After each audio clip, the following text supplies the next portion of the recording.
Sur le chemin entre le 2e et le 3e comté, sous la pluie d'octobre qui transformait la terre en boue noire, Isabelle de Rochemaure entendit des pas derrière elle et se retourna pour voir un homme qu'elle connaissait depuis 3 semaines seulement, trempé jusqu'aux os, sans cheval et sans manteau, qui l'avait suivi à pied sur 15 kilomètres sans s'arrêter. Elle cria « Ne me suis pas !» avec une voix qui portait 7 ans de terreur, et Tristan de Montségur s'arrêta dans la boue, mais ne partit pas.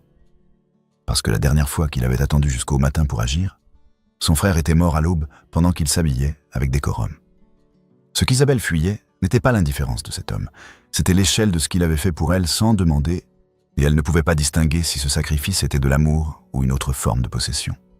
Plus noble que celle de son premier mari, mais dirigée par la même main qui décide sans consulter. Entre eux, la pluie tombait sur un silence qui contenait 2 horloges brisées. Celle d'un homme qui ne pouvait plus attendre et celle d'une femme qui avait passé une décennie à être suivie de trop près. Isabelle de Rochemaure arriva en retard au dîner chez les Mérignac. Elle l'avait fait exprès. Arriver en retard signifiait entrer seule, choisir sa propre chaise, s'asseoir sans qu'on lui dise où. C'était un geste petit. Mais après 7 ans de mariage avec Gérard de Lessay, les gestes petits étaient les seuls qu'elle pouvait encore revendiquer. 12 invités étaient déjà assis autour de la table. La comtesse de Mérignac leva les yeux avec un sourire indulgent et fit signe à Isabelle de prendre la chaise libre entre Monsieur de Fayolle et le duc de Montségur. Isabelle connaissait Fayolle depuis l'enfance, un homme jovial qui parlait trop fort et riait de ses propres plaisanteries. Le duc, elle ne l'avait rencontré qu'une fois, brièvement, lors d'une réception à Bordeaux 2 mois plus tôt. Il s'était incliné, ou lui avait prononcé les formules d'usage, et n'avait rien dit de plus. Elle s'assit. Le duc inclina légèrement la tête sans sourire. Ses épaules étaient larges sous le tissu sombre de sa veste, et il avait une mâchoire qui semblait faite pour retenir les mots plutôt que pour les libérer. Il ne ressemblait pas à Gérard, qui avait été mince, éloquent et toujours en mouvement. Madame Péricard s'adressa à elle. « Madame de Lessay, on nous dit que votre petit domaine prospère. » Isabelle posa sa fourchette. « Oui, Elle s'arrêta. L'espace vide où Gérard aurait dit « Ce que ma femme veut dire, c'est que les pommiers ont donné une récolte modeste cette année, grâce aux soins que j'ai arrangés avant ma mort. » Il aurait souri en disant cela, avec une tendresse qui rendait la correction impossible à contester. Mais Gérard était mort depuis 2 ans. Et à la table des Mérignac, personne ne parlait. Le duc attendait, ses mains reposaient de chaque côté de son assiette, immobile. Il ne la regardait pas avec impatience. Il ne souriait pas avec encouragement. Il attendait simplement, comme si elle avait tout le temps du monde pour finir sa phrase. Isabelle inspira lentement. Les pommiers ont donné cette année. Pour la première fois depuis que je les taille moi-même. Madame Péricard pencha la tête avec curiosité. « Vous taillez vous-même » Elle acquiesça. « Oui. » Le duc tourna légèrement la tête vers elle. « Alors les pommes sont meilleures. » Ce n'était pas de la galanterie. Il n'avait pas souri. Il avait simplement répondu à ce qu'elle avait dit, pas à ce qu'il croyait qu'elle voulait dire. Pas à ce qu'il pensait qu'une veuve devrait dire, mais à ce qu'elle avait dit exactement. Isabelle sentit quelque chose se déplacer dans sa poitrine. Quelque chose de petit et de prudent, qui n'avait pas bougé depuis longtemps. La conversation continua autour d'eux. Fayolle raconta une histoire sur un cheval qui avait refusé de franchir un pont, et tout le monde rit. Le duc ne rit pas. Mais il inclina la tête vers Fayolle avec une attention courtoise. Isabelle observa ses mains. Elles ne bougeaient pas pendant que les autres parlaient. Gérard avait toujours eu les mains en mouvement, ajustant une serviette, touchant un verre, tapotant la table pour ponctuer ses phrases. Après le dîner, les invités se dispersèrent dans le salon pour le café. Isabelle s'excusa tôt, prétextant la fatigue. La comtesse de Mérignac l'embrassa sur les 2 joues et lui souhaita bonne nuit, Le couloir du premier étage était long et faiblement éclairé par des bougies espacées. Isabelle marcha lentement, ses pas silencieux sur le tapis épais. Derrière elle, elle entendit d'autres pas, plus lourds, réguliers, masculins. Elle se retourna instinctivement. Le mouvement était automatique, conditionné par 7 ans d'habitude. Le duc s'arrêta à 3 mètres d'elle. Il ne souriait pas. Il ne s'approcha pas. Il parla calmement.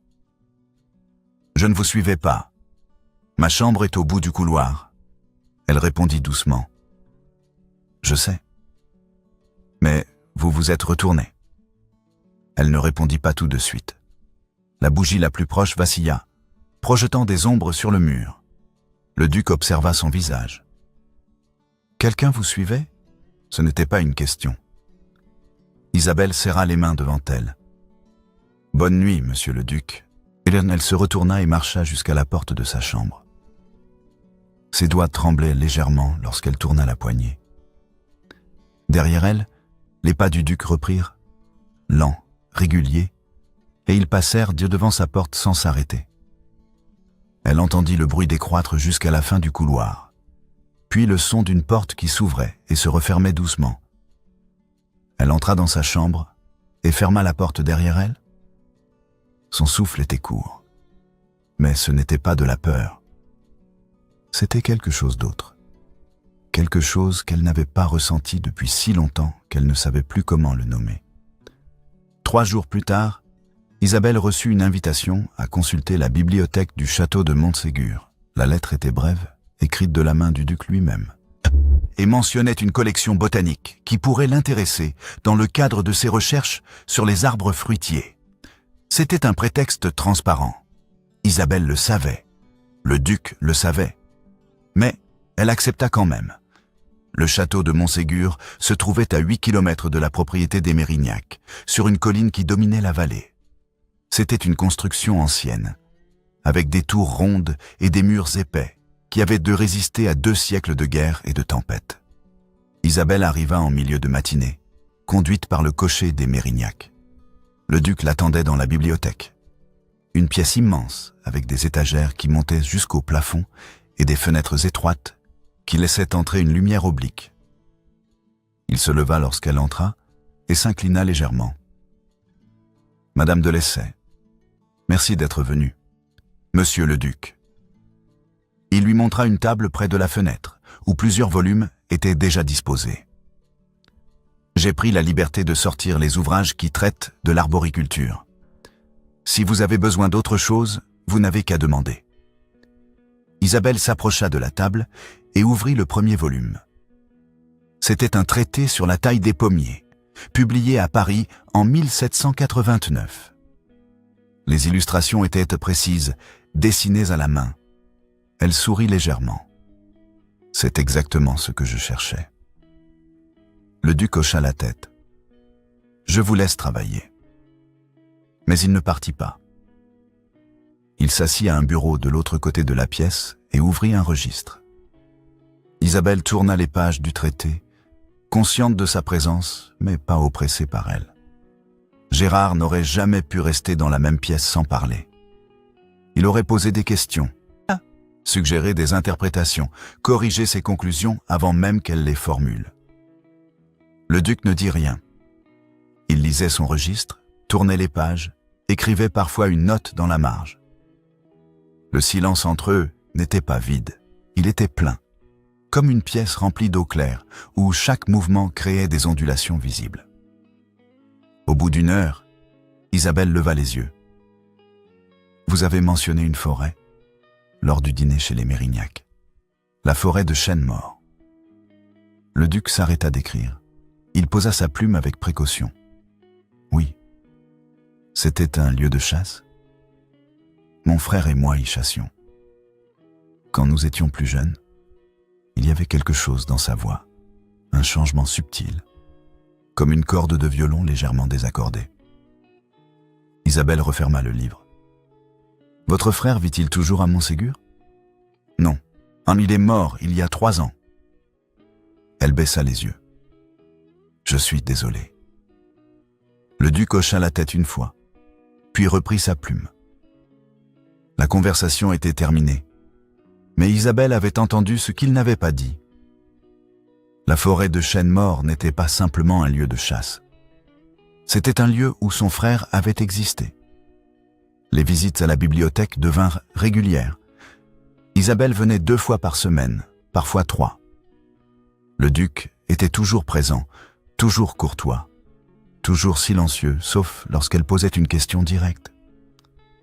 Il parlait peu, mais la proximité entre eux changeait.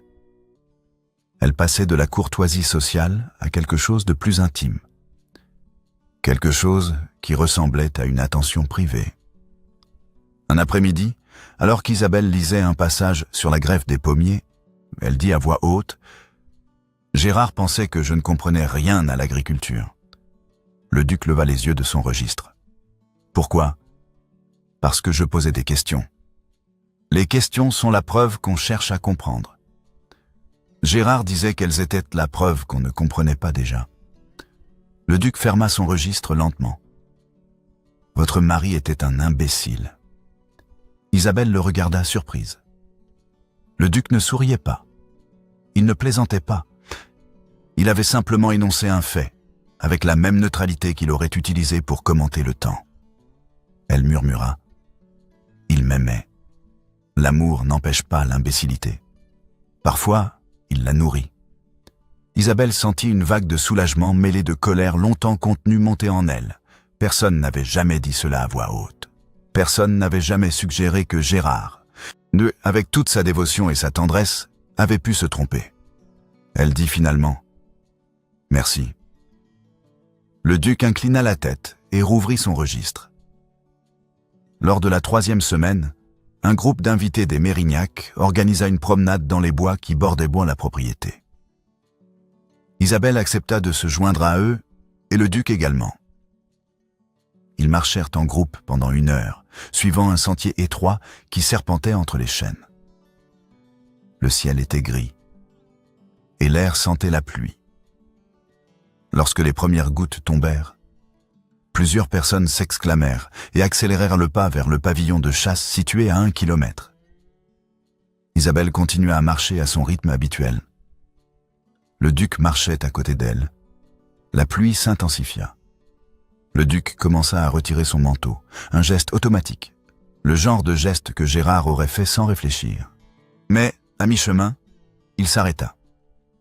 Ses mains restèrent immobiles sur les boutons de son manteau, et il regarda Isabelle avec une expression indéchiffrable. Il s'excusa. « Pardon. » Isabelle le regarda, perplexe. « Pourquoi ? J'allais vous couvrir. Mais vous n'avez pas besoin qu'on vous couvre. » Il remit son manteau en place, boutonna le col et continua à marcher à côté d'elle sous la pluie. Isabelle sentit l'eau froide tremper ses épaules, couler dans ses cheveux. Mais elle ne dit rien. Ce qui venait de se passer, ce retrait délibéré d'un geste protecteur, était plus intime que n'importe quel manteau posé sur ses épaules. Quelques jours plus tard, Isabelle était assise dans la bibliothèque de Montségur, une lettre posée devant elle sur la table. C'était une lettre qu'elle devait écrire depuis des semaines. Une lettre qu'elle avait reportée encore et encore, parce qu'elle ne savait pas comment former les mots. Le duc était assis à son bureau habituel, travaillant sur un document. Isabelle trempa sa plume dans l'encre et commença à écrire. « Monsieur le comte de Chauvigny. » Elle s'arrêta. La plume resta suspendue au-dessus du papier. Le mariage avec Chauvigny était prévu pour le mois suivant. C'était un arrangement raisonnable, organisé par sa mère, qui pensait qu'Isabelle avait besoin d'un second mari pour assurer sa sécurité. Chauvigny était riche, respectable et indifférent, exactement le genre d'homme qui ne poserait pas de questions. Isabelle écrivit lentement « Je refuse ». Sa main trembla. Elle posa la plume. Le duc ne dit rien. Il ne bougea pas de son bureau. Mais après un moment, il se leva et traversa la pièce. Il s'arrêta à côté de la table où Isabelle était assise et posa sa main à plat sur le bois, à quelques centimètres de la sienne. il ne toucha pas sa main, il ne toucha pas la lettre. Il plaça simplement sa main là, solide et immobile, comme un poids qui ancrait le papier. Isabelle regarda sa main, large, avec des cicatrices fines sur les jointures, des doigts qui semblaient faits pour tenir des rênes plutôt que des plumes. Elle reprit sa plume et termina la phrase. « Je refuse de donner suite à notre arrangement matrimonial. Veuillez considérer notre contrat comme annulé. » Elle signa son nom au bas de la lettre, plia le papier et le scella avec de la cire. Le duc retira sa main et retourna à son bureau sans dire un mot. Ce soir-là, après le dîner chez les Mérignac, la comtesse invita Isabelle à rester pour le café dans le petit salon. Le duc était également présent, ainsi que 2 autres invités. La conversation dériva vers des sujets légers, la récolte, les routes, les nouvelles de Paris. Puis la comtesse dit, presque distraitement, « Tristan n'est plus le même depuis Étienne. » Le duc leva les yeux de sa tasse. « Tante. C'est vrai, ton frère. Un duel il y a 3 ans. » Tristan avait l'information depuis minuit. Il savait que la provocation était arrangée, que l'homme qui avait insulté Étienne était payé par un créancier pour forcer un duel. Et il a attendu le matin pour agir. Isabelle posa sa tasse lentement. Pourquoi? Il a jugé qu'agir en pleine nuit serait inconvenant. Étienne est mort à l'aube. Isabelle demanda. Et depuis, il ne supporte plus d'attendre. Pour rien, jamais. Le duc se leva sans un mot et quitta le salon. Isabelle le regarda partir. Et ce qu'elle ressentit n'était pas de la tendresse, mais de l'alarme. Un homme qui ne pouvait pas attendre 1 heure. Un homme dont le frère était mort parce qu'il avait attendu 8 heures. Était un homme gouverné par l'urgence. Et l'urgence, Isabelle le savait, pouvait ressembler à de la dévotion, mais fonctionner comme de la possession. Cette nuit-là, une tempête éclata sur la propriété des Mérignac. Isabelle était sortie marcher le long du sentier qui menait à la chapelle des voyageurs. Une petite structure de pierre, au bord de la propriété, ouverte d'un côté pour accueillir les pèlerins. La pluie la surprit avant qu'elle puisse rentrer, et elle courut vers la chapelle pour s'abriter. Lorsqu'elle entra, elle vit que quelqu'un d'autre était déjà là. Le duc se tenait debout près de l'ouverture, regardant la pluie tomber sur les champs. Il se retourna lorsqu'elle entra, et pendant un moment, ils se regardèrent sans parler. Il dit finalement, « Je ne vous suivais pas. » Elle répondit, « Je sais. » Il y avait une bougie allumée sur l'autel de pierre, projetant une lumière faible et tremblante. Isabelle s'assit sur le banc près du mur. Le duc resta debout. Elle parla doucement. « Votre tante m'a parlé de votre frère. » Le duc ne répondit pas tout de suite. Il regardait la pluie. Il dit finalement, « Étienne. » Il avait 27 ans. Quelqu'un l'a insulté dans une taverne, une provocation évidente, arrangée par un homme que je connaissais. J'ai reçu l'information à minuit. Un domestique est venu me réveiller pour me dire qu'Étienne avait accepté un duel pour l'aube. Et vous avez attendu le matin. J'ai pensé qu'il serait impoli de réveiller mon frère en pleine nuit. J'ai pensé que je pouvais attendre jusqu'à 1 heure raisonnable, m'habiller correctement et lui parler avec calme. Isabelle voyait tout cela mener. Et quand vous êtes arrivé, il était déjà parti. Le duel a eu lieu à 6 heures. J'ai reçu la nouvelle à 6h15.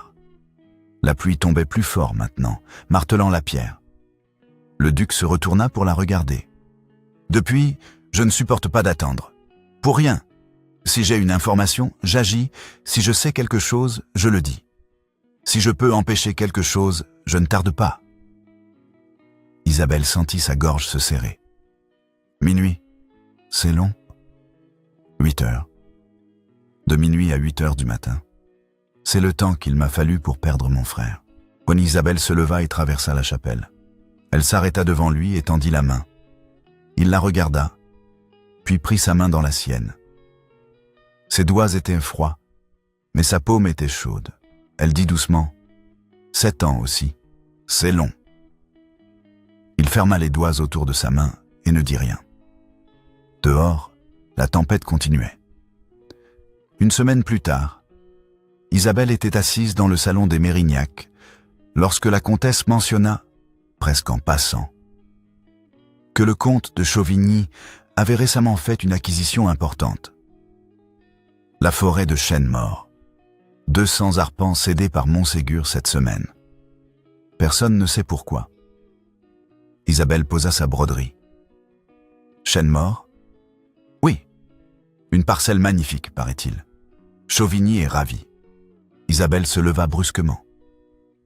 Excusez-moi. Elle quitta le salon et monta dans sa chambre.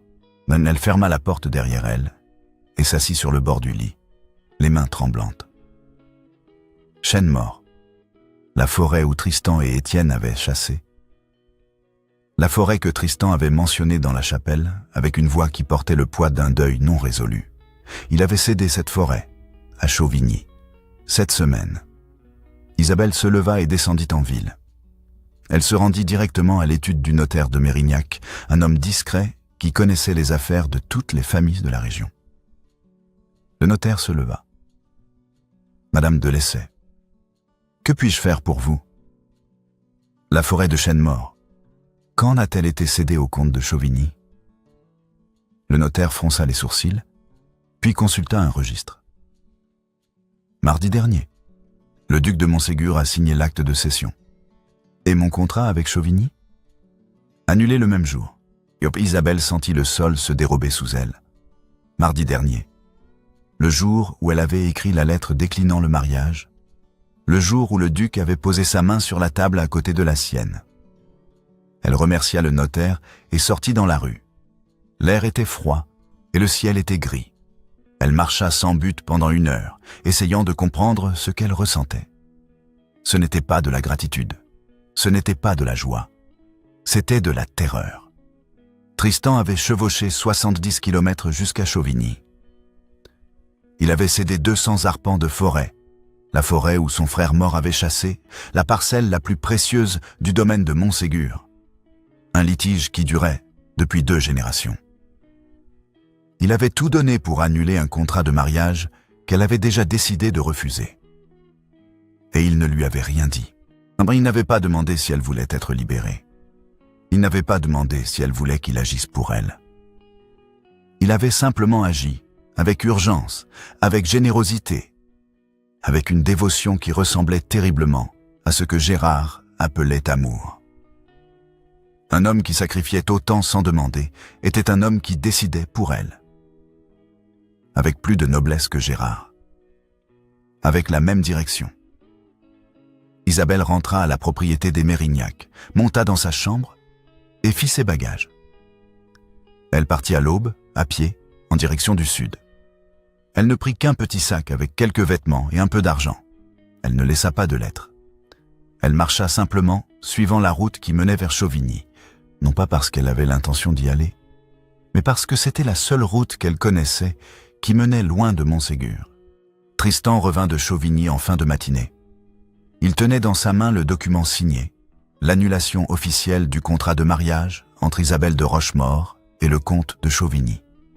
Il était parti avant l'aube pour le récupérer, parce qu'il ne supportait pas d'attendre un jour de plus. Lorsqu'il arriva à la propriété des Mérignac et demanda à voir Madame de Lessay, un domestique lui dit qu'elle était partie. Il demanda « Partie ?»« Oui, monsieur le duc. Ce matin, à pied. »« Dans quelle direction ?»« Vers le sud, monsieur. Sur la route de Chauvigny. » Tristan regarda le document dans sa main, l'annulation qu'il avait obtenue pour elle, la liberté qu'il avait achetée avec la forêt de son frère. Elle était partie, elle s'était enfuie. Il laissa le document sur la table et repartit immédiatement, à pied, sans prendre de cheval. En l'instant, il ne prit pas de manteau. Il ne dit à personne où il allait. Ce qu'il ne savait pas, ce qu'aucun des deux ne savait, c'est qu'ils s'étaient croisés sur la même route. Lui, revenant du sud avec la libération signée. Elle, fuyant vers le sud sous le poids de cette libération. Ils avaient pris des chemins parallèles, séparés par 1 heure et une colline, et ne s'était pas vu. Tristan suivit sa trace à travers le premier comté, puis le deuxième. Il demanda aux aubergistes, aux fermiers, aux voyageurs sur la route. Une femme seule, à pied, cheveux sombres, robe de voyage grise. Quelqu'un l'avait vue. Quelqu'un savait où elle était allée. Il marcha toute la journée. La pluie commença à tomber en fin d'après-midi, une pluie d'octobre, froide et persistante, qui transformait la route en boue. Il continua à marcher. Sur la route entre le deuxième et le troisième comté, Isabelle entendit des pas derrière elle, dans la boue. Elle se retourna, encore une fois, cet instinct conditionné, et vit Tristan de Montségur trempé jusqu'aux os, sans manteau, marchant à 15 kilomètres derrière elle sur une route qui ne menait nulle part. Elle cria avant de réfléchir. « Ne me suis pas !» Tristan s'arrêta. La boue collait à ses bottes. Ses cheveux étaient plaqués sur son front. Il ne dit rien. Elle cria plus fort. « Tu m'entends ? Ne me suis pas !» Il répondit calmement. « Je t'entends. Alors pourquoi es-tu encore là ?» Il resta immobile sous la pluie, et quand il parla, sa voix était calme, mais portait quelque chose de brisé. « Parce que la dernière fois que j'ai attendu qu'il fasse jour pour agir, mon frère est mort. » Ce n'est pas la même chose. Il répondit simplement « Non, c'est pire. » Isabelle sentit la colère monter dans sa gorge, une colère qu'elle avait retenue pendant des jours, peut-être des années. « Tu as donné la forêt d'Étienne. » Il acquiesça. « Oui. » Sans me le dire. Je n'étais pas encore revenu. Sans me demander.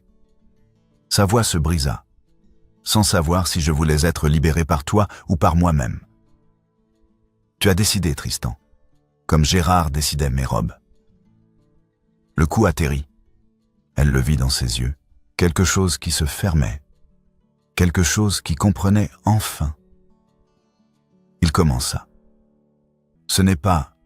Elle l'interrompit. Non, ce n'est pas la même chose. Gérard me suivait dans les couloirs pour vérifier que j'allais bien.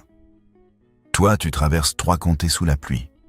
L'échelle est différente, la direction est la même. Tu décides, tu agis, tu ne demandes pas. Un long silence suivit. La pluie tombait entraîneuse, froide et régulière. Isabelle voyait sa poitrine se soulever avec sa respiration, voyait l'eau couler sur son visage. Puis, il dit, pour la première fois depuis qu'elle le connaissait, 4 mots qui n'étaient ni une déclaration, ni une explication, ni un acte. « Qu'est-ce que tu veux ?» Isabelle sentit un nœud se défaire en elle. Personne ne m'a posé cette question en 10 ans. Il répéta. « Je la pose. » Elle demanda. « Pourquoi ?» Parce que j'ai passé 3 ans à agir vite. Et j'ai compris cette nuit que vite ne suffit pas si on ne demande pas où. Isabelle ferma les yeux. La pluie tombait sur son visage, froide et propre. Quand elle rouvrit les yeux, elle vit qu'il attendait, pas avec impatience, pas avec urgence, mais avec une patience qui ressemblait à celle qu'il avait montrée le premier soir, dans le couloir. Lorsqu'elle avait fini sa phrase sur les pommiers, elle dit lentement « Ce que je veux depuis 10 ans, c'est finir une phrase. » Il répondit « Alors finis-la. » Isabelle prit une longue inspiration. « Je veux rester, pas parce que tu m'as libéré, parce que je décide de ne pas aller chez Chauvigny. Et si tu marches à côté. Pas derrière. » Tristan la regarda pendant un long moment. Puis, il fit un pas vers la gauche et se plaça à son niveau. Pas devant, pas derrière, à côté. Il demanda. « Comme ça ?» Elle acquiesça. « Comme ça. » Isabelle fit 3 pas en avant. Tristan fit 3 pas en avant. Le même rythme, la même boue, le même chemin. Ce qui changeait n'était pas la pluie, ni la route, ni les comtés qu'ils avaient traversés. C'était l'espace entre eux. Il n'était plus derrière elle. Il était exactement là où elle l'avait placé. Elle s'arrêta et se tourna vers lui. Elle posa ses mains sur sa poitrine, sentit le battement de son cœur sous la laine mouillée, rapide et fort. Elle murmura. « Tu n'as pas attendu ?» Il répondit « Non. » « Et tu as demandé ?»« Il acquiesça. »« Oui. » C'est la première fois qu'un homme fait les deux. Elle se leva sur la pointe des pieds et l'embrassa. Le baiser était froid au début, parce que la pluie les avait tous les deux glacés. Mais il devint chaud rapidement. Tristan posa ses mains sur sa taille, puis sur son dos, et la tint contre lui comme si elle était la seule chose solide dans un monde de boue et de pluie. Lorsqu'ils se séparèrent, Isabelle dit « Je ne retourne pas chez les Mérignac. » Il demanda « Où veux-tu aller ?» Elle répondit « Montségur. » Tristan hocha la tête. « Alors on marche ensemble. » Ils marchèrent côte à côte, sous la pluie, jusqu'à ce que la nuit tombe et qu'ils trouvent une auberge sur la route. Ils prirent 2 chambres séparées, parce qu'Isabelle n'était pas encore prête pour plus et Tristan ne demanda rien.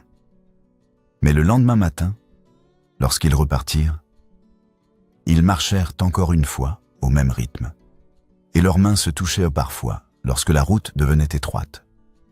3 semaines plus tard, dans la bibliothèque de Montségur, une carte du domaine était accrochée au-dessus de la cheminée.